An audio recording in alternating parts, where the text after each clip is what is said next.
നമസ്കാരം. ഇവിടം അല്പനേരം എന്ന പരിപാടിയിലേക്ക് എല്ലാവർക്കും സ്വാഗതം. മലയാളം കാണാൻ വായോ, മാമലകൾ കാണാൻ വായോ, മഴ പെയ്യും നേരം പുഴയുടെ മയിലാട്ടം കാണാൻ വായോ.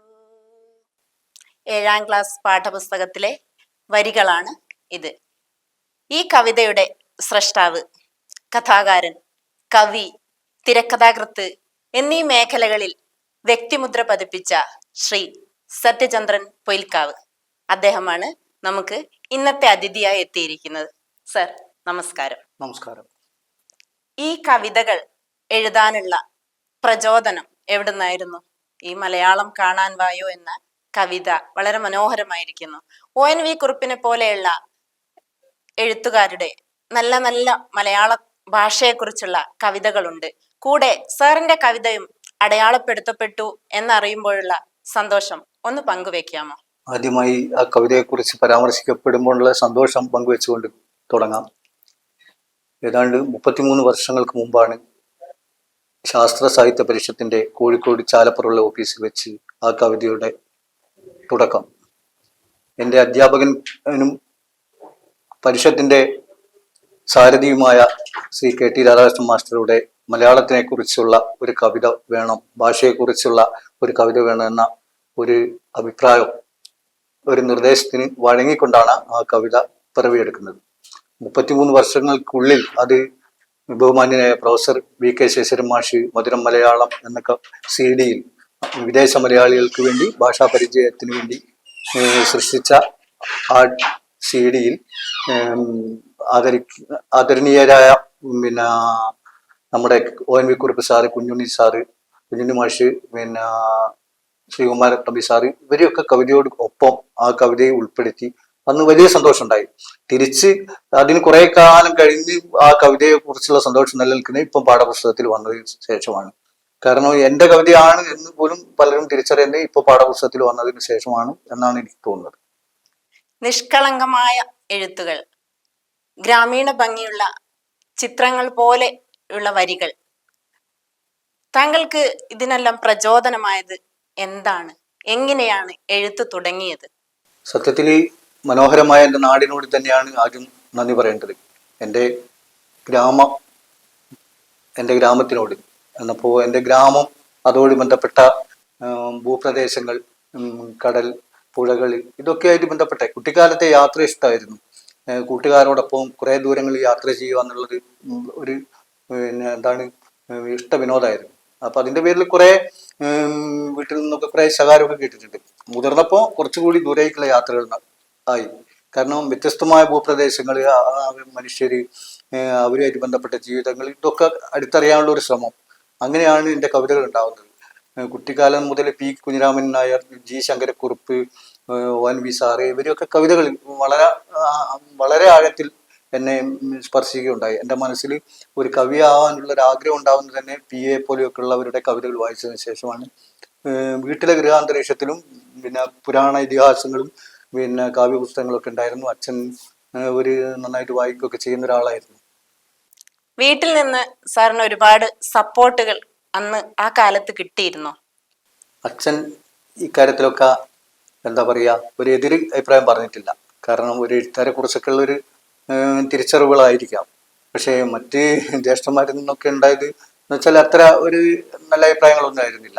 മാത്രമല്ല, എൻ്റെ ചുറ്റുപാടുകളിലൊക്കെ എഴുത്തിനെ തിരിച്ചറിയുന്നവർ കുറവായിരുന്നു. എൻ്റെ ചില നല്ല സുഹൃത്തുക്കൾ മാത്രമാണ് അത് തിരിച്ചറിഞ്ഞത്. ഈ സമയത്ത് പറയേണ്ട, നാട്ടിൽ എന്നെ സപ്പോർട്ട് ചെയ്ത 1-2 വ്യക്തികളുണ്ട്. ഒരു വിജയേട്ടൻ ഉണ്ടായിരുന്നു, നന്നായിട്ട് കവിത ചൊല്ലുന്ന D വിനയേന്ദ്രൻ സാറിൻ്റെ ഒക്കെ കവിതകൾ, വീട്ടിലേക്ക് എന്ന് പോകുന്നു എന്ന കവിതയൊക്കെ ചൊല്ലുന്ന, മനോഹരമായി കവിത ചൊല്ലുന്നത് വിജയേട്ടനോടൊക്കെയുള്ള ആദരവ് ഇപ്പോഴും എൻ്റെ മനസ്സിൽ നിലനിൽക്കുന്ന അത്തരം കവിതകളെ ഒരു ഓർമ്മയാണ്.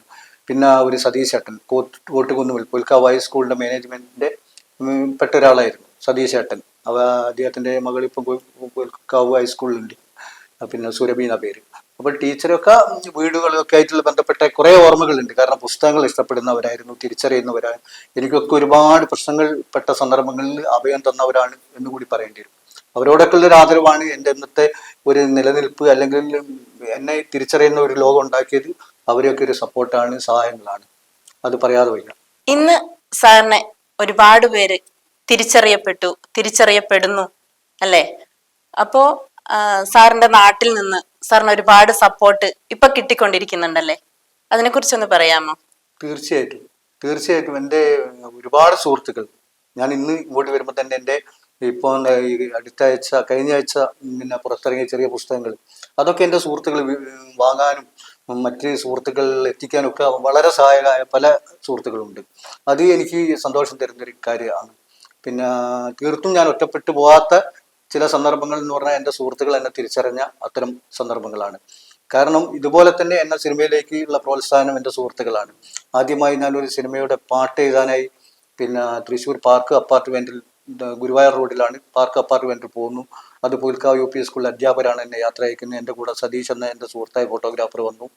എന്നപ്പോൾ അങ്ങനെയൊക്കെ ഒരുപാട് എൻ്റെ ഉയർച്ചയ്ക്ക് വേണ്ടിയിട്ട് സഹായമാകുന്ന പല തട്ടിലുള്ള സുഹൃത്തുക്കൾ, ജോലിയുള്ളവരുണ്ട്, ഉദ്യോഗസ്ഥരുണ്ട്, പല രീതിയിലുള്ള സുഹൃത്തുക്കൾ എന്നെ സഹായിക്കുകയും എൻ്റെ പുസ്തകങ്ങൾ വാങ്ങുകയും ചെലവഴിക്കാനും മറ്റ് വഴികളൊക്കെ അവരെ കൂടിയൊരു നിർദ്ദേശങ്ങളിലാണ് ഞാൻ ഇന്നത്തെ സത്യേന്ദ്രൻ പുൽക്കാവ് ആവുന്നത്. സാറിന്റെ ആദ്യത്തെ രചന അച്ചടി മഷിപുരണ്ട ആദ്യത്തെ രചനയെ കുറിച്ച് ഒന്ന് പറയാമോ? അത് ഹൈസ്കൂൾ പഠിക്കുമ്പോഴാണ്. 8ാം തരത്തിൽ ചന്ദ്രിക ആഴ്ചപ്പതിപ്പിന്റെ പുതുനാമ്പുകൾ എന്ന ഭക്തിയിൽ പിന്നെ കഴുകൻ എന്നൊരു ചെറിയ കവിതയാണ്. അതിന്റെ വരികൾ സത്യത്തിൽ എനിക്കിപ്പോൾ ഓർമ്മയില്ല.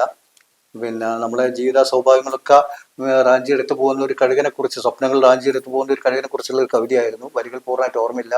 അന്ന് ചന്ദ്രികയുടെ പത്രാധിപരായ KP കുഞ്ഞിമൂസ സാറാണ് ആ കവിത സ്വീകരിച്ച് അതിൻ്റെ ഒരു ചെറിയ പ്രതിഫലവും തരുന്നത്.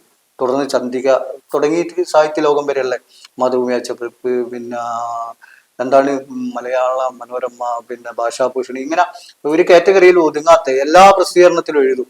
പിന്നെ ബാലപ്രസിദ്ധീകരണത്തിൽ എഴുതും, കുട്ടിക്കവിതകൾ എഴുതാറുണ്ട്. ഇങ്ങനെ ഏത് പ്രസിദ്ധീകരണം എടുത്തു നോക്കിയാലും എൻ്റെ ഒരു കവിതയോ കഥയോ ഉണ്ടാവുന്ന ഒരു കാലം ഉണ്ടായിരുന്നു. എഴുത്തിലൂടെ മാത്രം നിലനിന്ന ഒരു കാലം, അത് ഇന്നും പറക്കാൻ പറ്റാത്തൊരു കാലമാണ്. സാറിന്റെ വിദ്യാഭ്യാസ കാലം ഒന്ന് പറയാമോ? ഒന്ന് ഓർത്തെടുക്കാമോ?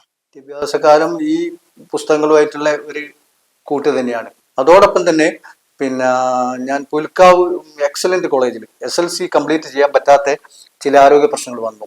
അപ്പോൾ അതിനുശേഷം പിന്നെ പുൽക്കാവ് എക്സലന്റ്, അന്ന് നമ്മുടെ MLA P വിശ്വമാഷാണ് ആ എക്സലന്റ് കോളേജിന്റെ സാരഥി, പ്രിൻസിപ്പൾ.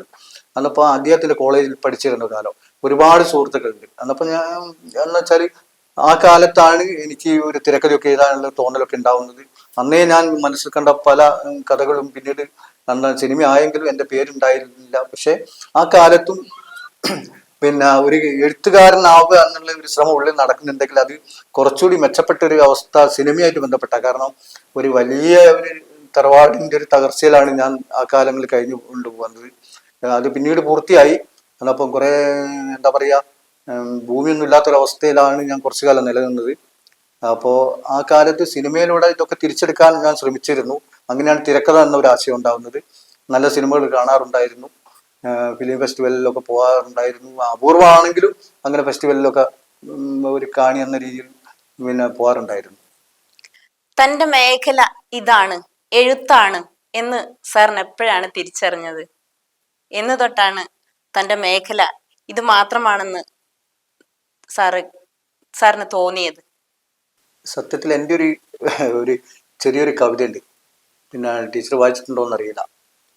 ഒന്നിനും കൊള്ളാത്തവൻ കവി, ഒന്നിലും കൊള്ളാത്തവൻ കവി എന്ന് വെച്ചാൽ സത്യത്തിൽ പ്രാക്ടിക്കലായിട്ടുള്ളൊരു ജീവിതം നയിക്കുന്ന കവികൾ ഉണ്ടാവാം. പിന്നെ NGO കവികളുണ്ട്, ATM കവികളുണ്ട്. അപ്പോൾ പക്ഷേ ഇതല്ലാത്ത പല കവികളിൽ നിന്നാണ് നമുക്ക് മലയാളത്തിന് അഭിമാനിക്കാവുന്ന പല സൃഷ്ടികളും കിട്ടിയത്. എനിക്ക് തോന്നുന്നു ചങ്ങമ്പുഴ അങ്ങനെ ഒരു പിന്നെ ജീവിത സുരക്ഷിതത്വമുള്ള സാഹചര്യത്തിലായിരുന്നില്ല എന്ന്. അയ്യപ്പൻ, പിന്നെ ഒരുപാട് കവികളുണ്ട്. പിന്നെ നമ്മുടെ മലയാളം പോവേണ്ടി വന്ന പാരലൽ കോളേജ് അധ്യാപകനായ കിടങ്ങറ ശ്രീവത്സ സാറ്, മാറി മാറി വരുന്ന പിന്നെ വാടക വീടുകളിൽ നിന്ന് കുട്ടികൾ പിന്നെ പൂച്ചെടികൾ നട്ടു വളർത്തി കൊണ്ടുവരുമ്പോൾ അവിടെ വാടക കൊടുക്കാൻ പറ്റാതെ അവിടുന്ന് അടുത്ത വാടക വിട്ട് അന്വേഷിച്ചു പോവുകയും നഷ്ടപ്പെട്ട പൂച്ചെടികളെ കുറിച്ചുള്ള കുട്ടികളുടെ വേദനയൊക്കെ അനുഭവിച്ചൊരു കവി ഉണ്ടായിരുന്നു കിടങ്ങറ ശ്രീവത്സൻ സാറ്. അദ്ദേഹത്തൊന്നും സംരക്ഷിക്കാൻ പറ്റാത്ത ഒരു ലോകത്തിലാണ് നമ്മൾ മറ്റു പല ആഘോഷങ്ങളും നടത്തുന്നതെന്ന ഒരു തിരിച്ചറിവുണ്ട്. കാരണം നമ്മൾ സംരക്ഷിക്കപ്പെടേണ്ടത് ആര് എന്നൊരു ചോദ്യം പ്രകൃതിയായാലും മനുഷ്യനായാലും അത് വേണ്ട രീതിയിൽ സംരക്ഷിക്കപ്പെടുന്നില്ല. പല ആഘോഷങ്ങളും നമ്മൾ നടത്തുന്നുണ്ട്, അത് വേണ്ടെടുത്താണോ വേണ്ട രീതിയിലാണോ എന്ന ഒരു ചോദ്യം ഇപ്പോഴും എൻ്റെ മനസ്സിലുണ്ട്. കാരണം ഞാൻ അതിനെ കുറിച്ച് കൂടുതൽ പറയുമ്പോൾ അത് വ്യക്തിപരമായി പോലും നമ്മൾ പലരുമായിട്ടും എന്താണ് നമ്മൾ ഒറ്റപ്പെടുത്താനുള്ള സാധ്യതയുണ്ട്. ഒറ്റപ്പെടുക എന്ന സാധ്യതയല്ല ഉദ്ദേശിക്കുന്നത്, നമ്മൾ പറഞ്ഞത് വ്യക്തിപരമായി പോലും പരാമർശിക്കപ്പെടുന്ന രീതിയിലേക്ക് പോകും. അതുകൊണ്ട് പറയാതാ. കാരണം എന്ന് വെച്ചാൽ ഒരു കലാകാരൻ നിലനിൽക്കാൻ പറ്റുന്ന ഒരു സാഹചര്യം എന്ന് വെച്ചാൽ എന്താ പറയുക, മലയാളത്തിൽ സിനിമാ മേഖലയിലുള്ള കലാകാരന് മാത്രമായിരിക്കും ഒരു സംരക്ഷണം കിട്ടുന്നത്. എത്രയോ നല്ല നാടക നടന്മാര്, നാടക കലാകാരന്മാർ, എഴുത്തുകാരൊക്കെ വേണ്ട ജീവിത സാഹചര്യങ്ങൾ ഇല്ലാതെ കലയവേനിക്കുള്ളിൽ മറിഞ്ഞുപോയി. എത്രയോ സിനിമാ താരങ്ങൾ തന്നെ പിന്നീട് ഹോട്ടൽ ജോലിയൊക്കെ ചെയ്യേണ്ടി വന്ന ഒരു കേരളത്തിലാണ് നമ്മൾ പല ആഘോഷങ്ങൾക്കും നമ്മൾ കണക്കിൽ കവിഞ്ഞ പിന്നെ സാമ്പത്തിക ചെലവഴിച്ചുകൊണ്ട് എന്തോ ആർഭാടം കാണിക്കുന്നത് എന്ന് എനിക്ക് തോന്നാറുണ്ട്. കുമ്മായം, ഒന്നുമില്ലാത്തവൻ കവി, പട്ടങ്ങൾ എന്നീ ചെറു കവിതകൾ, അതായത് ആശയസമ്പുഷ്ടമായ കവിതകൾ, അതിനെക്കുറിച്ച് സാറിനൊന്ന് പറയാമോ? ഏതെങ്കിലും ഒരു കവിതയുടെ 2 വരി ചൊല്ലാമോ? കുമ്മായം എന്ന കവിത, ഈ മലയാളം കാണാൻ വായു എന്ന പദ്യ രൂപത്തിലുള്ള കവിത, പിന്നെ വൃത്തരൂപത്തിലുള്ള കവിത ആദ്യകാലത്ത് എഴുതാൻ ശ്രമിച്ചു. പിന്നെ എനിക്ക് തോന്നുന്നത് വൃത്തരൂപത്തിലൊക്കെയുള്ള കവിതയോട് കുറച്ചുകൂടി എന്താണ് കവിതയിൽ നിന്ന് അകലം പാലിക്കാറുണ്ട് പലരും. അത് ഒറ്റ വാക്കിൽ തനിക്കും എഴുതാൻ പറ്റുന്ന, തനിക്കും സൃഷ്ടിക്കാൻ പറ്റുന്ന ഒന്നിനോടാണ് സാധാരണക്കാർക്ക് ഇഷ്ടമെന്നാണ് തോന്നുന്നത്. അതുകൊണ്ട് തന്നെ ഈ വൃത്തവും പിന്നെ പദ്യരൂപമൊക്കെ വിട്ടിട്ടാണ് ഈ കുമ്മായവും പട്ടങ്ങളൊക്കെ ഉണ്ടായി. പട്ടങ്ങളാണ് എനിക്ക് ഏറ്റവും, കുമ്മായത്തേക്കാൾ പട്ടങ്ങൾ എന്ന കവിത. പട്ടങ്ങൾക്ക് കുട്ടികൾ ദൈവങ്ങളാണ്, പട്ടങ്ങൾക്ക് കുട്ടികൾ ദൈവങ്ങളാണ്, അവരില്ലെങ്കിൽ ആര് പറത്തിവിടുമായിരുന്നു ഈ കടലാസു ജന്മങ്ങളെ ഇത്രയും ഉയരത്തിൽ. നമ്മൾ ആരും എന്താണ് ആരാലും ശ്രദ്ധിക്കപ്പെടാതെ പോകുന്ന ജീവിതങ്ങളെ കുറിച്ചുള്ള ഒരു പരാമർശമാണത്. അത് പൂർണ്ണമായോ എന്ന് എനിക്കറിയില്ല. എന്തായാലും ആ കവിത എനിക്ക് കുമ്മായ എന്ന കവിതയേക്കാൾ ഇഷ്ടമാണ്. കുമ്മായ എന്ന കവിതയ്ക്ക് ഈ അടുത്ത് ചില പരാമർശങ്ങൾ ഉണ്ടായി. നമ്മൾ വെളുപ്പിനെയാണ് ഹൈലൈറ്റ് ചെയ്യുന്നത്. അത് തീക്ഷ്ണമായ ഒരു ദുരന്ത ജീവിതത്തെ കുറിച്ചാണ് നമ്മൾ പറയുന്നതിനപ്പുറം അത് നമ്മൾ വെളുപ്പ്, നിനക്കറിയില്ല എത്ര വെന്തിട്ടാണ് ഇത്ര വെളുപ്പെന്ന് പറയുമ്പോൾ അത് വെളുപ്പിനാണ് നമ്മൾ എന്താ പറയുക ഹൈലൈറ്റ് ചെയ്യുന്നതിനുള്ളൊരു പരാമർശം ഉണ്ടായി. അത് ലഘു കവിതകൾ എഴുതുന്ന ആരിൽ നിന്നുണ്ടായ ഒരു പരാമർശമാണ്. എന്നാൽ ഒരു വേദിയിൽ എൻ്റെ സുഹൃത്തായ സോമൻ കടലൂർ അങ്ങനെ ഒരു പരാമർശം നടത്തുകയുണ്ടായി. സ്നേഹപൂർവ്വമുള്ള പരാമർശമായതുകൊണ്ട് എനിക്ക് സന്തോഷമുണ്ടായി. സർഗഭാവനയുള്ള ഏതൊരാൾക്കും കവിതയോ കഥയോ എഴുതാം. എന്നാൽ സമൂഹം അത് ഏറ്റെടുക്കുക എന്നത് വളരെ പ്രയാസകരമായ ഒരു കാര്യമാണ്. അപ്പോൾ സാറിന് അതിനെക്കുറിച്ച് എന്താണ് പറയാനുള്ളത്? സത്യത്തിൽ ജീവിത സുരക്ഷിതത്വമുള്ള ഒരാളാണ് ശരിക്കും ഒരു കലാകാരനാവാൻ ശ്രമിക്കേണ്ടതെന്ന് എൻ്റെ അഭിപ്രായം. അല്ലാത്തവരെ ജീവിതം നഷ്ടപ്പെടും. അവരെ കുടുംബത്തിന് പോലും അപമാനം ഉണ്ടാകുന്ന രീതിയിലേക്കായിരിക്കും അയാളുടെ ജീവിതം അല്ലെങ്കിൽ അയാളുടെ കല അയാളെ കൊണ്ടെത്തിക്കാമെന്ന് എനിക്ക് തോന്നലുണ്ട്. അത് നമ്മൾ വാൻഗോവിൻ്റെ കാര്യത്തിലായാലും ദോസ്റ്റോവസ്കിയുടെ കാര്യത്തിലായാലും ഇവിടെ സത്യേന്ദ്രൻ പുൽക്കാവ് എന്ന ചെറിയ കവിന്റെ പേരിലായാലും ഒക്കെ എനിക്ക് അങ്ങനെ തോന്നാറുണ്ട്. കാരണം നമ്മൾ അംഗീകരിക്കപ്പെടുന്ന ഒരു കാലം വരെ നമ്മളെ ആക്രമിച്ചു കൊണ്ടിരിക്കും. അത് എവിടെ നിന്നാണ് എങ്ങനെയാണെന്ന് നമുക്ക് മനസ്സിലാവില്ല. കാരണം നമ്മൾ ചെറുത്ത് നിൽക്കാൻ, അതിജീവിക്കാനുള്ള ഒരു മാർഗം കൂടി ആദ്യം കണ്ടെത്തണമെന്നാണ് എനിക്ക് തോന്നുന്നത്. കാരണം ഒരു കലാകാരനാവാൻ എളുപ്പത്തിലൊന്നും സമൂഹം അനുവദിക്കില്ല. സമൂഹം എന്ന് വെച്ചാൽ അത് സുഹൃത്തുക്കളോ അങ്ങനെയല്ല ഞാൻ ഉദ്ദേശിക്കുന്നത്. സമൂഹത്തിന് അങ്ങനെ ഒരു പിടിവാശി കൂടിയുള്ളതായിട്ട് തോന്നിയിട്ടുണ്ട്. കാരണം ഇപ്പോഴും ഞാനൊരു കവി ആയോ എന്ന് എനിക്ക് സംശയമുണ്ട്. കാരണം കുറെ പുസ്തകങ്ങളുണ്ട്, പാഠപുസ്തകങ്ങൾ കവിത വന്നു. ഇതുകൊണ്ടൊക്കെ തന്നെ ഞാൻ ഒരു വലിയ കലാകാരൻ എന്നൊരു എനിക്ക് തോന്നില്ല. എന്നേക്കാൾ എഴുതിയവർ പിന്നെ എൻ്റെ ചുറ്റിലും ഉണ്ടാവുക, എൻ്റെ അത്ര പേരില്ലാത്ത. അതേപോലെ അതേ സ്ഥാനത്ത് സിനിമയൊക്കെ എന്ന് പറഞ്ഞാൽ ഒരുപാട് സിനിമേൻ്റെ കഥകൾ പോയിട്ടുണ്ട്. പോയി എന്ന് പറഞ്ഞാൽ ഞാൻ പറഞ്ഞ കഥകളിൽ ഒരുപാട് സിനിമകൾ വന്നിട്ടുണ്ട്. അത് എല്ലാം തുറന്നു പറഞ്ഞാൽ അംഗീകരിക്കപ്പെടുകയില്ല, ഒരുപാട് ശത്രുക്കൾ ഉണ്ടാവുകയും ചെയ്യും. അതുകൊണ്ട് അത് പറയുന്നില്ല. കലാകാരനാവുമ്പോൾ അത് എന്താ പറയുക, ജീവിത സുരക്ഷിതത്വമുള്ള ഒരാളാവുന്നതാണ് ആദ്യം. അങ്ങനെ ആവാൻ ശ്രമിക്കുന്നതാണ് നല്ലത് എന്ന് തോന്നുന്നു. കഥ, കവിത, തിരക്കഥ, ഇതിൽ സാറിന് ഏറ്റവും കൂടുതൽ ഇഷ്ടമുള്ള മേഖല ഏതാണ്? ഇത് കവിതയാണ് ഏറ്റവും ഇഷ്ടം. പക്ഷെ കഥയിലാണ് കുറച്ചുകൂടി വലിയ കാര്യങ്ങൾ പറയാൻ പറ്റുക. കവിത നമ്മൾ ചെറിയ മനസ്സിൻ്റെ ഉള്ളിലെ ചെറിയ മോഹങ്ങളെയും സ്വപ്നങ്ങളൊക്കെ പ്രതിഫലിപ്പിക്കുന്നതാണെങ്കിൽ കഥ ഒരു വലിയ അതിലും വലിയൊരു ക്യാൻവാസ് കിട്ടും. നമുക്ക് പറയാനുള്ള വാക്കുകൾ പ്രസന്റ് ചെയ്യാൻ പറ്റും. നാടകം ഈ അർത്ഥത്തിൽ എനിക്ക് ഇഷ്ടമാണ്. KT മുഹമ്മദ് സാറിന്റെ സൃഷ്ടി പോലെയൊക്കെയുള്ള നാടകം എഴുതാൻ ഞാൻ ആഗ്രഹിക്കുന്നുണ്ട്. നാടകം 1-2 നാടകങ്ങൾ എഴുതി അവിടെയുള്ള റെസിഡൻസുകളൊക്കെ അവതരിപ്പിച്ചു. അത് നല്ല അഭിപ്രായമായിരുന്നു. ഈ കഴിഞ്ഞ സബ് ജില്ലയ്ക്ക് വേണ്ടിയിട്ട് ഒരു നാടകം ഞാൻ എഴുതി, തോലൻ എന്ന മഹാകവിയെ കുറിച്ച്. അത് കൊട്ടാരത്തിൽ ശങ്കുണ്ണി എന്ന നമ്മുടെ പൂർവികമായ ഒരു വലിയ എഴുത്തുകാരൻ്റെ, വലിയ മനീഷിയുടെ എന്താണ് കൊട്ടാരത്തിൽ ശങ്കുണ്ണിന്റെ ഐതിഹ്യമാല പോലുള്ള പുസ്തകങ്ങളിൽ നിന്ന് ആണ് ആ കഥയിലെ തന്തു കിട്ടുന്നത്. അത് ഞാൻ മലയാളത്തിലായി നാടകമാക്കി. അത് എൻ്റെ നാട്ടുകാരിയായ ഒരു സംഗീതം എന്ന ടീച്ചർ, ഇവിടെ കൊയിലാണ്ടി കണവൻകോടാണ്, ടീച്ചർ അത് സംസ്കൃതത്തിലാക്കി. അതിന് അംഗീകാരമൊക്കെ കിട്ടി. അതിൽ ഏറ്റവും നല്ല നടനായിട്ട് അതിൽ തോലനായിട്ട് അഭിനയിച്ച കുട്ടിയെ തിരഞ്ഞെടുക്കുക ചെയ്തു. അപ്പം എനിക്ക് നാടകം എനിക്കൊരു കുറച്ചുകൂടി വലിയ കാര്യങ്ങൾ പറയാം. പ്രത്യേകിച്ച് ഇന്നത്തെ ഇതുപോലെയുള്ള സമൂഹത്തിൽ നമ്മൾ വിട്ടുമാറാത്ത ജാതി ചിന്ത, രാഷ്ട്രീയത്തിന്റെ അതിര് കടഞ്ഞ ഉദ്ദേശം, ഇതൊക്കെ നിലനിൽക്കുന്ന ഒരു ലോകത്തിൽ നാടകത്തിന് വലിയ സാധ്യതകളുണ്ട്. പക്ഷെ നമ്മൾ നാടകം ശ്രദ്ധിക്കുന്നില്ല, ജീവിതം ശ്രദ്ധിക്കുന്നില്ല. അതിനപ്പുറമുള്ള സിനിമ, അങ്ങനെയുള്ള മേഖലയിലേക്ക് കുറച്ചുകൂടി കളർഫുള്ളായ ഒരു ലൈഫാണ് നമ്മൾ ശ്രദ്ധിക്കുന്നതെന്ന് തോന്നുന്നുണ്ട്. നമ്മൾ ദുരന്തങ്ങൾ പറയാൻ പോലും സിനിമയെ കൂട്ടുപിടിക്കുന്നു. നാടകത്തിൽ അതുപോലുള്ള ഒരു ദുരന്തം നമ്മൾ പരാമർശിക്കുകയാണെങ്കിൽ അത്ര ശ്രദ്ധ കിട്ടില്ല എന്ന് എനിക്ക് തോന്നുന്നുണ്ട്. സാറിന്റെ പ്രസിദ്ധീകരിച്ച പുസ്തകങ്ങളെ കുറിച്ച് പറയാമോ? ഹരിതം ബുക്സ് ആണ് എൻ്റെ കുറെ പുസ്തകങ്ങൾ പ്രസിദ്ധീകരിച്ചത്. പുൽക്കാവിന്റെ കവിതകൾ, കുന്നോത്ത് മുക്ക് 0 കിലോമീറ്റർ എന്ന് പറഞ്ഞൊരു ചെറിയ തിരക്കഥ, മണിക്കുട്ടന്റെ സ്വപ്നം എന്നൊരു ബാല നോവൽ. അതൊക്കെ DPIയിലേക്ക് പോയി. മണിക്കുട്ടന്റെ സ്വപ്നം ഹൈസ്കൂൾ തലത്തിലുള്ള കുട്ടികളെ അധിക വായനയ്ക്ക് വേണ്ടി DPIയിലേക്ക് മുമ്പ് പോയതാണ്. ചിന്ത പ്രസിദ്ധീകരിച്ചിട്ടുണ്ട് 3 പുസ്തകങ്ങൾ. മലയാള മഴ, വെളിച്ചത്തിന്റെ 2 വിരലുകൾ, ദൈവമേ നിനക്ക് ഞാൻ വിളിച്ചിട്ടുണ്ട്. ആ 3 കവിതാ സമ്മാനങ്ങൾ ചിന്തയാണ്. അതിൽ മലയാള മഴ ബാലസാഹിത്യമാണ്. DC ബുക്സ് മുകൾ പരപ്പിലെ മീനുകൾ എന്നൊരു പുസ്തകം.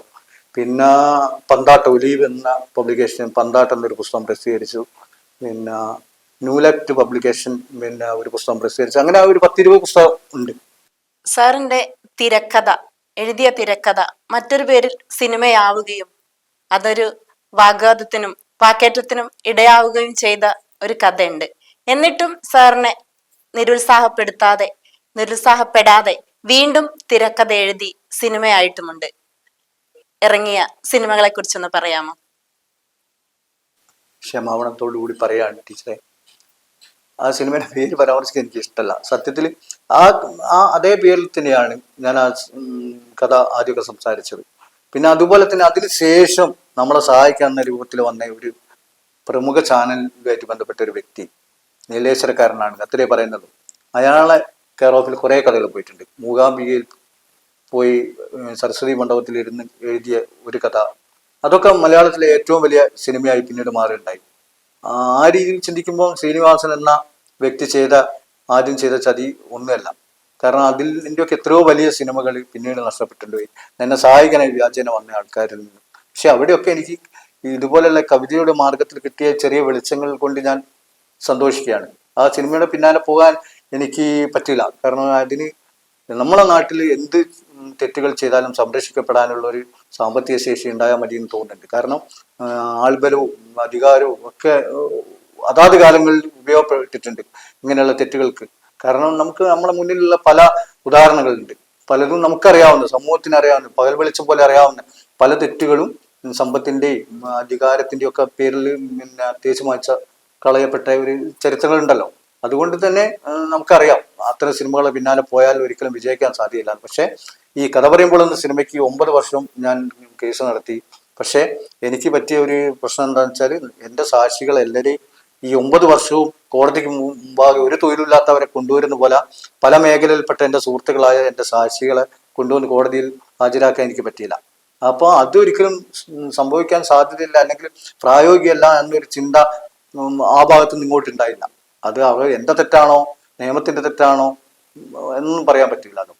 അങ്ങനെ ഒരു ചില പ്രശ്നങ്ങളുണ്ട്. അതുകൊണ്ട് തന്നെ നമ്മൾ പലതിൻ്റെ വലിയ മേഖലകൾക്ക് നമ്മളൊരു ചെറിയ തോണിയിൽ യാത്ര ചെയ്യുമ്പോൾ വലിയ സ്രാവുകൾ വന്നാൽ നമ്മൾ സ്രാവുകൾ ഒഴിവാക്കുന്നത് നല്ലത്. സ്രാവുകളെ പിടിച്ച് കൊണ്ടുപോകാൻ നമ്മൾ ശ്രമിക്കുന്നു, ഉണ്ടാവുന്ന അപകടം ഉണ്ടാവും. പാളയം PC എന്ന സിനിമക്ക് തിരക്കഥ എഴുതിയത് സാറായിരുന്നല്ലോ, അതിനെ കുറിച്ചൊന്ന് പറയാമോ? പാളയം PC എന്ന സിനിമ പിന്നെ എൻ്റെ ജീവിത പരിസരമായിട്ട് ബന്ധപ്പെട്ടൊരു ഭാവന മാത്രമാണ് അത്. കാരണം ഫെമിനിസ്റ്റായ ഒരു യുവതിക്ക് സെക്യൂരിറ്റി പോകുന്ന അയാൾ മിക്കവാറും കോഴിക്കോടാണ് അതിൻ്റെ ഒരു പശ്ചാത്തലമായിട്ട് കാണുന്നത്. മിക്കവാറും പാളയം ഏരിയയിൽ എല്ലാവരോടും സൗഹൃദപൂർവ്വം പെരുമാറുന്ന അതിന് ഒരു റോൾ മോഡൽ ഒരാളുണ്ട്. അയാൾ പേര് ഞാൻ പരാമർശിക്കുന്നില്ല. അപ്പോൾ അങ്ങനെയുള്ളൊരു വ്യക്തി പിന്നെ എല്ലാവരോടും സൗഹൃദപൂർവ്വം പെരുമാറും. പോക്കറ്റടിക്കാരനും അലഞ്ഞിരിക്കുന്ന സ്ത്രീകളോടൊക്കെ ജീവിത സാഹചര്യങ്ങളെ ഒക്കെ മനസ്സിലാക്കിക്കൊണ്ട് പെരുമാറുന്ന സഹൃദയനായ ഒരു പോലീസുകാരനായിരുന്നു അയാൾ. നമ്മൾ ആ സിനിമ കണ്ടോ എന്നറിയില്ല. ആ സിനിമയിൽ പറയുന്നതിൽ അപ്പുറം ഒരു കാൽപ്പനിക സ്വഭാവമുള്ള ഒരാളായിരുന്നു. കാൽപ്പനികനായ കരുണൻ എന്നൊരു ടൈറ്റിലായിരുന്നു ആദ്യം ഞാൻ അതിൽ കണ്ടത്. പിന്നീട് പാളയം PC ഒരു പോലീസുകാരന്റെ പേരിൽ തന്നെ ആയിക്കോട്ടെ, പോലീസ് ഡിപ്പാർട്ട്മെന്റിന്റെ ഒരു പേരിൽ തന്നെ ആയിക്കോട്ടെ എന്നുള്ളൊരു ചിന്തയിലുണ്ടായത്. അയാൾക്ക് മകനുണ്ട്, പിന്നെ ഭാര്യയുണ്ട്, വീടിനെ കുറിച്ചുള്ള ആകുലതയുണ്ട്. കുർവാ സംഘമൊക്കെ ഉണ്ട് എന്ന് കേൾക്കുമ്പോൾ അയാൾ വീട്ടിലേക്ക് അടുക്കള വാതിലിനെ കുറിച്ചൊക്കെ വിളിച്ച് ഭാര്യയോട് പറയുന്നു. അത്തരം സാധാരണക്കാരനായ ഒരു പോലീസുകാരന്റെ ജീവിതമായിരുന്നു. ആ ജീവിത സാഹചര്യത്തിൽ നിന്ന് അയാൾ പെട്ടെന്ന് ഒരു ഫെമിനിസ്റ്റായ ഒരു യുവതിക്ക് സെക്യൂരിറ്റി പോകുന്ന ഒരു അവസ്ഥയിൽ അവിടെ വർഷങ്ങൾക്ക് മുമ്പ് അയാൾ പോയി ഇരിക്കുന്ന സെക്യൂരിറ്റി ആയിട്ട് ഇരിക്കുന്ന അടുത്ത വീട്ടിൽ വർഷങ്ങൾക്ക് മുമ്പ് നടന്ന ഒരു കൊലപാതകം അയാൾ മെല്ലെ അവിടെ ഇരുന്ന് കണ്ടെത്തുന്നതായിരുന്നു. പക്ഷെ ഇതിന്റെ പ്രൊഡ്യൂസർ വശം വളരെ വീക്കായത് കൊണ്ട് തന്നെ നമ്മൾ 10-37 സീൻ കഴിഞ്ഞപ്പോൾ സിനിമ നിന്നു പോകുന്ന ഒരു സാഹചര്യത്തിൽ സിനിമ എന്ന ഒരു രീതിയിൽ പിന്നീട് ക്ലൈമാക്സ് ചിത്രീകരിച്ച് പിന്നെ തിയേറ്ററിലേക്ക് എത്തിക്കാൻ ശ്രമിക്കുകയായിരുന്നു. അതുകൊണ്ട് തന്നെ അത് കണ്ടിന്യൂറ്റി ഇല്ലാത്തൊരവസ്ഥയിൽ സ്ക്രിപ്റ്റ് ദുർബലമായ ഒരു സ്ക്രിപ്റ്റ് പോലെ തോന്നും, അനുഭവപ്പെടും. പക്ഷെ കഥ ഓക്കെ ആയിരുന്നു. ഇപ്പോഴും മലയാളത്തിൽ വേറൊരു നടൻ അല്ലെങ്കിൽ വേറൊരു പ്രൊഡ്യൂസർ എന്ന രീതിയിൽ അത് പുനർനിർമ്മിക്കപ്പെടുകയാണെങ്കിൽ അത് വിജയിക്കുന്ന ഒരു സിനിമ തന്നെയാണ്. അവാർഡുകൾ കിട്ടുമ്പോഴാണ് കവിയെ അല്ലെങ്കിൽ കഥാകാരനെ തിരിച്ചറിയപ്പെടുന്നത് എന്ന് സാറിന് തോന്നിയിട്ടുണ്ടോ? സാറിന് കിട്ടിയ പുരസ്കാരങ്ങൾ എന്തൊക്കെയാണ്? കുറെ പിന്നെ എന്താ പറയാ, നമ്മുടെ അക്കാദമിക് പുരസ്കാരങ്ങൾ തൽക്കാലം വലിയ പുരസ്കാരങ്ങളൊന്നും കിട്ടിയില്ല. പ്ലാവില സമാന്തര മാസിക പുരസ്കാരം കിട്ടിയിട്ടുണ്ട്, എഴുത്തുപുര പുരസ്കാരം കിട്ടിയിട്ടുണ്ട്, അധ്യാപക സംഘടന നമിതം പുരസ്കാരം കിട്ടിയിട്ടുണ്ട്, പിന്നെ ദുബായ് മലയാള അസോസിയേഷന്റെ പുരസ്കാരങ്ങൾ കിട്ടിയിട്ടുണ്ട്. കുറെ പുരസ്കാരങ്ങൾ അങ്ങനെ. ഇപ്പോൾ ഈ അടുത്ത് പേരക്ക പബ്ലിക്കേഷന്റെ പുരസ്കാരം കിട്ടി. പുരസ്കാരങ്ങൾ നമ്മൾ ശ്രദ്ധിക്കപ്പെടുന്നു, മറ്റുള്ളവർ അംഗീകരിക്കപ്പെടുന്നു എന്ന രീതിയിൽ നമുക്ക് പുരസ്കാരങ്ങൾ പിന്നെ നമുക്ക് സഹായമാവുന്നുണ്ട്. പക്ഷെ പുരസ്കാരങ്ങൾ മാത്രം ഒരു എഴുത്തുകാരൻ നിലനിർത്തുന്നില്ല എന്നാണ് എനിക്ക് തോന്നുന്നത്. അല്ലെങ്കിൽ പുരസ്കാരം കിട്ടാത്തവർ മോശക്കാരാണ്, ശ്രദ്ധിക്കപ്പെടാത്തവരാണ് എന്ന അർത്ഥമില്ല. നമുക്ക് വൈക്കം മുഹമ്മദ് ബഷീർ എന്ന വലിയ എഴുത്തുകാരൻ ആദ്യം കാര്യമായുള്ള ശ്രദ്ധ ഒന്നും കിട്ടിയിരുന്നില്ല. പക്ഷെ അദ്ദേഹം നല്ല കഥകൾ എഴുതിയിട്ടുണ്ട്. അതേ സ്ഥാനത്ത് അദ്ദേഹത്തോളം നല്ല കഥകൾ എഴുതാത്ത, സാഹിത്യം എഴുതാത്ത ആൾക്കാരെ അതിലും വലിയ അംഗീകാരം തേടിയെത്തുകയും ചെയ്തിട്ടുണ്ട്. നമ്മുടെ എഴുത്തുകള് വായനക്കാരനിലേക്ക് എത്തിക്കുക എന്നത് ഒരു ബുദ്ധിമുട്ടുള്ള കാര്യമാണ്. സാറിന് എന്താണ് തോന്നിയത്?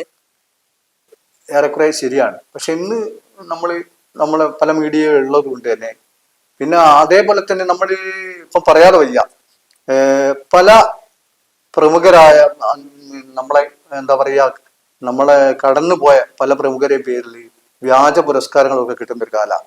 കാരണം നമുക്ക് എന്തെങ്കിലും 1-2 പുസ്തകം പ്രസിദ്ധീകരിച്ചിട്ട് പിന്നെ ഒരു പുരസ്കാരം വാങ്ങാൻ പറ്റും. കാരണം പല അങ്ങനെയുള്ള സമിതിക്കാരുണ്ട്. കാരണം കുറച്ച് പൈസ ഇൻവെസ്റ്റ് ചെയ്യാനുണ്ടെങ്കിൽ ഒരു 1-2 നല്ല എഴുത്തുകാർ കൂടെ നിങ്ങളെ കൂടി എന്താണ് സമ്മാനിതനാവും, പുരസ്കാരം നേടിയവരാവും. അങ്ങനെ 3-4 ആളെ പേരിൽ ഒരു 4-ാമൻ കാശ് കൊടുത്തിട്ട് എന്താണ് പുരസ്കാരം നേടുന്ന അവസ്ഥ ഇപ്പോൾ ഉണ്ട്. അത് നമുക്ക് നമ്മളെ എന്താ പറയാ, ഈ പുരസ്കാരങ്ങളെ കുറിച്ച് കൂടുതൽ അറിയാത്ത മന്ത്രിമാരൊക്കെ ആയിരിക്കും അത് പിന്നെ എന്താണ് ആ പുരസ്കാരം നൽകുക. കാരണം ഇതിന്റെ ഒന്നും എന്ത് അടിസ്ഥാനത്തിലാണ് ഈ പുരസ്കാരങ്ങൾ കിട്ടിയ എന്ന കൃതി പോലും വിലയിരുത്തപ്പെടുന്നില്ല. ഞാനിപ്പോ ഇന്ന പുരസ്കാരം എനിക്ക് നേടിയിട്ടുണ്ട്, എന്തൊക്കെയാണ് അയാളുടെ പുസ്തകങ്ങൾ, ആ പുസ്തകം പിന്നെ വായിക്കപ്പെടുന്നുണ്ടോ, പുസ്തകം നല്ലതാണോ, എന്താ പുസ്തകത്തിലൂടെ അയാൾ സമൂഹത്തിലേക്ക് കൊടുക്കുന്ന സന്ദേശം, ഈ രീതിയിലുള്ള ഒരു ശ്രദ്ധയില്ലാതെ ഞാൻ എന്തിനെ കുറിച്ച് എഴുതിയാലും അതിൻ്റെ ഒരു പുരസ്കാരം എനിക്ക് കാശുണ്ടെങ്കിൽ നേടാവുന്ന ഒരു അവസ്ഥ മറുഭാഗത്തുണ്ട്. കാരണം സാഹിത്യം രണ്ടും പരസ്പര ആശയവിനിമയം കുഴപ്പമുണ്ടാക്കുന്നതാണ്. സാഹിത്യം നല്ല രീതി ചീറ്റ് ചെയ്ത് അതിൻ്റെ അപ്പുറം ഓൺലൈനിൽ എഴുതുന്ന എഴുത്തുകാർ ഒരു വിഭാഗം, ഇങ്ങനെയൊക്കെ സമൂഹത്തിന് ആശയക്കുഴപ്പമുണ്ടാവുന്നത്. അതുകൊണ്ട് തന്നെ നമുക്കൊരു പുരസ്കാരം നല്ല രീതിയിൽ കിട്ടിയാലും അതിനെ സംശയദൃഷ്ടിയോട് കൂടി കാണുന്ന ആൾക്കാരുണ്ടാവും. അതുകൊണ്ട് തന്നെ പുരസ്കാരത്തിൽ നമ്മൾ അഭിമാനിക്കുന്നതോടുകൂടി പുരസ്കാരത്തിൽ ഒരറ്റം എപ്പോഴും വലിയ മോശമായ ഒരു അവസ്ഥയിലാണ് ഉള്ളത് എന്നുള്ളതുകൊണ്ട് തന്നെയുള്ള ആശങ്കയുണ്ട്. ഒരുപാട് നല്ല എഴുത്തുകാര് ഇന്ന് നമ്മുടെ സമൂഹത്തിലുണ്ട്. പക്ഷെ എന്തോ പണത്തിന്റെ ദൗർലഭ്യം മൂലമോ എന്തോ കാരണം കൊണ്ട് അവ പുസ്തകങ്ങളായി പുറത്തിറക്കാൻ കഴിയാതെ കിടക്കുന്ന ഒരുപാട് എഴുത്തുകാരെ കുറിച്ച് അറിയാം. സാറിന് അങ്ങനെ തോന്നിയിട്ടുണ്ടോ? സാറിന് അങ്ങനെ ബുദ്ധിമുട്ടുണ്ടായിട്ടുണ്ടോ പുസ്തകം ഇറക്കാൻ? ഞാനിപ്പോ ഒരു 40 വർഷത്തിലധികമായി എഴുതുന്നു. അപ്പോൾ 40 വർഷത്തിന് ഉള്ളിൽ എഴുതുന്ന ഒരാള് എഴുത്തിന്റെ വിവിധ കാലഘട്ടത്തിൽ അതാത് രീതിയിലുള്ള പ്രശ്നങ്ങളിൽ അഭിമുഖീകരിച്ചിട്ടുണ്ട്. ആദ്യകാലത്ത് ഞാൻ എൻ്റെ കുറെ കവിതകൾ ഒരു പ്രസിദ്ധീകരണത്തിലും വന്നില്ല എന്നുള്ളൊരു സംഭവമുണ്ട്. അന്ന് ഈ ചന്ദ്രിക പോലെയൊക്കെയുള്ള പിന്നെ വീക്കിലുകളുടെ വാരികളുടെ പിന്നെ ബാലഭക്തി പുതുനാമ്പുകൾ എന്ന പിന്നെ പങ്ക്തിയിലൊക്കെ മാത്രമേ കവിതകളൊക്കെ വന്നിട്ടുള്ളൂ. ആ കാലത്ത് എൻ്റെ കുറച്ച് കവിതകളായിട്ട് ഞാൻ അന്നത്തെ കളക്ടറായിരുന്നു ശ്രീ കെ ജയകുമാർ സാറിൻ്റെ കോഴിക്കോട് കളക്ടറായിരുന്നു അദ്ദേഹത്തിന് ബംഗ്ലാവ് പോയി അദ്ദേഹത്തെ കാണുക. എനിക്ക് ഇപ്പോഴും ഓർമ്മയുണ്ട്. അന്ന് ജയകുമാർ സാറ് പിന്നെ ഗുരുവായൂരപ്പൻ കോളേജിൽ എന്തോ ഒരു ഫംഗ്ഷന് പോകാൻ വേണ്ടി തയ്യാറെടുത്ത് നിൽക്കുക. അതപ്പോൾ അവസാനത്തെ ആളായി ഞാൻ മാറി നിന്നിട്ട് കുറച്ച് കവിതകൾ കാണിച്ചപ്പോൾ അദ്ദേഹം വായിച്ചു നോക്കി, കൗതുകത്തോടു കൂടി അതിശയത്തോടു കൂടി വായിച്ച് എന്നോട് പറഞ്ഞു, കൊള്ളാലോ, ഈ കവിതകൾ എവിടെയെങ്കിലും അയക്കും സത്യം. ഞാൻ പറഞ്ഞു, ഞാൻ ഒന്നിനും അയച്ചിട്ട് വരുന്നില്ല സാർ, ഇത്തരം പ്രസിദ്ധീകരണങ്ങളിലേ വന്നിട്ടുള്ളൂ. എന്നപ്പോൾ എന്നോട് പറഞ്ഞു 2 കവിതകൾ ഞാൻ അയക്കാമെന്ന് പറയുന്നു. അപ്പോൾ സാറിന് ഒരു മാസം കഴിഞ്ഞപ്പോൾ ടൂറിസം ഡയറക്ടറായി പ്രൊമോഷൻ കിട്ടി, സാറ് പോയി. ഞാൻ ആ കവിതകൾ സാറ് അലക്ഷ്യമായിട്ട് എവിടെ ഇട്ടിട്ടുണ്ടാവും എന്ന് വിചാരിച്ചു. പിന്നെ കുറച്ച് കഴിഞ്ഞപ്പോൾ കേരള കൗമുദീൻ്റെ തിരുവനന്തപുരത്ത് ബാസുര സെന്ററിന് എസ് ബാസുരേന്ദ്രൻ സാറ് വിളിച്ചു. ജയകുമാർ അയച്ചു തന്ന കവിത പ്രസിദ്ധീകരിക്കാമെന്ന് പറഞ്ഞു. അപ്പൊ ജയകുമാർ സാറാണ് എൻ്റെ എന്താ പറയുക ആ കാലഘട്ടത്തിൽ കുറച്ച് സഹായമായതെന്ന് പറയാതിരിക്കാൻ വയ്യ. പിന്നെ എൻ്റെ എഴുത്തിൽ പി കെ ഗോപിയാട്ടെ, അങ്ങനെ ഒരുപാട് ആൾക്കാർ എൻ്റെ കവിതേൻ്റെ ഭാഗമായിട്ട് എന്നെ സഹായിക്കാനുണ്ടായിരുന്നു. അതുപോലെ തന്നെ ആ കാലഘട്ടത്തിലാണ് പോൾ കല്ലാനോട് സാറിൻ്റെ വീട്ടിൽ ഞാൻ എന്നാണ് നിരന്തരം പോകും. തിക്കോടിയൻ സാറിൻ്റെ ഒക്കെ വീട്ടിൽ പോയിട്ട് എൻ്റെ കവിതകൾക്ക് അവതാരീകരിക്കാനും ഒക്കെ പോയി ഉപദ്രവിക്കാറുണ്ടായിരുന്നു. അപ്പോൾ ആ കാലഘട്ടത്തിൽ പിന്നെ എന്നെ പോലൊരു എഴുത്തുകാരന് കൂടുതൽ ശ്രദ്ധ കിട്ടിയിട്ടുണ്ടെങ്കിൽ അത് ഇത്തരം വ്യക്തികൾ പിന്നെ എനിക്ക് തന്ന നിർദ്ദേശങ്ങളാണ്. തിക്കോടിയൻ സാറാണ് അഗസ്റ്റിൻ എന്ന നടനെ എനിക്ക് പരിചയപ്പെടുത്തുന്നത്. അഗസ്റ്റിൻ എന്ന നടനെ ഞാൻ ഒരുപാട് കാലത്ത് കഥ പറഞ്ഞ് പിന്നെ അദ്ദേഹത്തിനെ ഉപദ്രവിച്ചു. അദ്ദേഹത്തിലൂടെ എനിക്ക് ചില കഥകൾ സിനിമയാവുമെന്നൊക്കെ വിചാരിച്ചിരുന്നു. പക്ഷെ അത് അദ്ദേഹത്തിലൂടെ എൻ്റെ പേരിൽ സിനിമ ആയില്ല എന്നതാണ് വേറെ ഒരു ദുരന്തം. ഒരു ഭാഗത്ത് ചെറിയ നഷ്ടങ്ങളുണ്ടെങ്കിലും മറ്റൊരു ഭാഗത്ത് വലിയ എഴുത്തിന്റെ ലോകത്തേക്ക് സാറിന് തുറന്നു കാട്ടിയ ഒരു ഒരു നല്ലൊരു ചിത്രമാണ് നമുക്ക് കാണാൻ കഴിയുന്നത്. നല്ല എഴുത്തുകൾ, ഗ്രാമീണ ഭംഗിയുള്ള നിഷ്കളങ്കമായ എഴുത്തുകൾ. സാറിന് എഴുത്തുവഴികളിൽ സാറിന് ആരെങ്കിലും ഗോഡ് ഫാദർ ഉണ്ടോ? പിന്നെ ഗ്രാമീണമായ എൻ്റെ അധ്യാപകനായിരുന്ന കൽമന ശ്രീധരൻ മാഷി, കെ ടി രാധാകൃഷ്ണൻ മാഷി, CGN ഗോപാലൻ മാഷി എന്ന ഗുരുനാഥന്മാരായിരുന്നു. അവരൊക്കെ എൻ്റെ കവിതകൾ ആദ്യകാലത്ത് വായിക്കുകയും വേണ്ട നിർദ്ദേശങ്ങളൊക്കെ തരികയും ചെയ്തു. പക്ഷെ ഇങ്ങനെയൊക്കെ ആണെങ്കിലും നമ്മൾ ഒരു കവിത അയച്ചാൽ അത് ഒരു പത്രാധിപരുടെ മുന്നിൽ നിന്ന് അയാളെ പിന്നെ പ്രസിദ്ധീകരണത്തിലേക്ക് എത്തപ്പെടേണ്ടെങ്കിൽ കുറച്ച് ഭാഗ്യം വേണ്ട ഒരു അവസ്ഥയാണ്. കാരണം എന്ന് വെച്ചാൽ ഞാനിപ്പോൾ എൻ്റെ പിന്നാലെ വരുന്ന ഒരാളെ ഒരു നല്ല കവിതയാണ് അയക്കുന്ന അഭിപ്രായപ്പെട്ടാലും അയാൾ അയച്ച്, പക്ഷെ ആ പ്രസിദ്ധീകരണത്തിൽ എത്തിയാൽ അത് ഒരു ഭാഗ്യം കൊണ്ട് അയാൾ പ്രസിദ്ധീകരിക്കപ്പെടും എന്നാണ് എനിക്ക് തോന്നുന്നത്. കാരണം അവിടെ നമ്മൾ കുറച്ചുകൂടി പത്രാധിപരൊക്കെ നിരന്തരം വിളിക്കുകയും, നമ്മൾ ഒരിക്കലും കാണാത്ത പത്രാധിപര പ്രൊഫസർ VK ശേഷരൻ മാഷ് എൻ്റെ കവിത ഉൾപ്പെടുത്തിയിട്ട് പിന്നെ മധുരം മലയാളം എന്ന CD ഉൾപ്പെടുത്തി ഞാൻ അദ്ദേഹത്തെ കാണുന്നത് 4-5 വർഷം കഴിഞ്ഞതിന് ശേഷം. അദ്ദേഹം എല്ലാ സ്ഥലത്തും പോയിട്ട് ഈ കവിത ചൊല്ലും. എന്നിട്ട് സത്യേന്ദ്ര പുൽക്കാൻ ഇതുവരെ ഞാൻ കണ്ടിട്ടില്ല എന്ന് പറയും. അവസാനം എൻ്റെ ഗുരുനാഥനായ KT രാധാകൃഷ്ണൻ മാഷ് ഞങ്ങളുടെ നാട്ടിലെ വിദ്യാധരങ്ങളിൽ UP സ്കൂളിൽ VK ശശിധരൻ മാഷ് വന്നപ്പോൾ എന്നെ പരിചയപ്പെടുത്തുക. അതപ്പോൾ അങ്ങനെ ഒരു ഭാഗ്യമാണത് എന്ന് തോന്നുന്നുണ്ട്. കാരണം അല്ലാണ്ട് ഒരു രീതിയിലുള്ള സ്വാധീനവും ചെലുത്താതെയാണ് ആ ഭാഗ്യങ്ങളൊക്കെ ഉണ്ടായത്. സാറിന്റെ കുടുംബത്തെ കുറിച്ച് ഒന്ന് പറയാമോ? ഭാര്യ അത്യാവശ്യം വായിക്കുകയൊക്കെ ചെയ്യുന്നത്. എന്നാലും എൻ്റെ ഈ പിന്നെ എന്താ പറയുക യാത്രയിലൊന്നും വലിയ ശുഭാപ്തി വിശ്വാസം ഇല്ലാത്ത ഒരാളാണ്.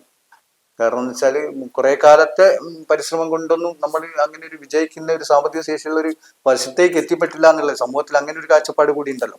കലാകാരൻ എന്ന ഒരു പേരിൽ മാത്രമല്ല, പിന്നെ ബാക്കിയുള്ള ഭൗതികമായിട്ടുള്ള നമുക്ക് കുറച്ച് സുരക്ഷിതത്വം കൂടി അങ്ങനെ ഉണ്ടാക്കാൻ പറ്റാത്ത ഒരാളാണ് ഞാൻ.